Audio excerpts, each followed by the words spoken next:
লোকসভার ভোট মিটতে না মিটতেই এবার হয়ে গেল বিধানসভার উপনির্বাচন। কড়া নিরাপত্তায় নির্বাচন হয় মানিকতলা, বাগদা, রানাঘাট দক্ষিণ ও রায়গঞ্জে।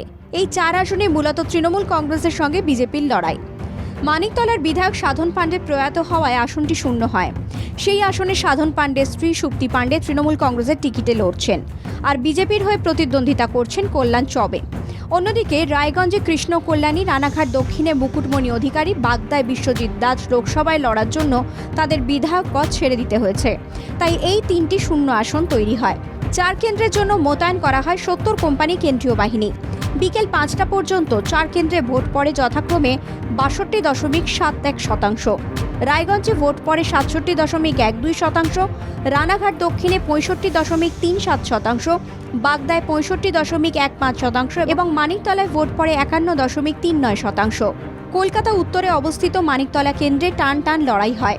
বিজেপি প্রার্থী কল্যাণ চৌবেকে দেখে স্থানীয় মানুষ বিক্ষোভ দেখান। এই কেন্দ্রে বিজেপি প্ররোচনা ছড়িয়ে প্রলোভন দেখিয়ে ভোটে জেতার চেষ্টা করছে বলে অভিযোগ করে তৃণমূল কংগ্রেস। তৃণমূল প্রার্থী সুপ্তি পাণ্ডে বিরোধীদের বোল্ড আউট করতে অনেকটাই কনফিডেন্ট।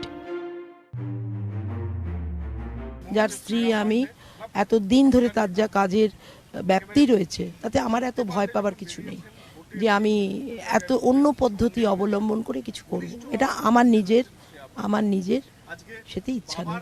ম্যাক্সিমাম মানুষটা যেন পোলিং হয়, ম্যাক্সিমাম পোলিং, আমার 65 আপ পোলিং চাই। এদিকে রানাঘাট দক্ষিণে কিছু জায়গায় গন্ডগোল দেখা যায়। গুলি চালার অভিযোগকে কেন্দ্র করে এখানকার একটি এলাকায় উত্তেজনা তৈরি হয়। রানাঘাটের নোকারি গ্রাম পঞ্চায়েতের 172 নম্বর বুথে কেন্দ্রীয় বাহিনীর বিরুদ্ধে বিনা কারণে লাঠিচার্জের অভিযোগ করেন তৃণমূল প্রার্থী মুকুটমণি অধিকারী। বাগদায় বেলা বাড়ার সঙ্গে সঙ্গে বিজেপি প্রার্থী বিক্ষোভের মুখে পড়েন। তার সঙ্গে থাকা দলীয় কর্মীদের মারধর করা হয় বলে অভিযোগ। সকালে সবুজ শাড়ি পরে বাগদা তৃণমূল প্রার্থী মধুপর্ণা ঠাকুর বুথ পরিদর্শন করেন। তিনি উপনির্বাচনে কনিষ্ঠতম প্রার্থী। রায়গঞ্জেও বিক্ষিপ্ত অশান্তি লক্ষ্য করা যায়, তবে মোটের ওপর শান্তিতেই 4 কেন্দ্রের ভোট মিটেছে। ব্যুরো রিপোর্ট, বাংলা জাগো।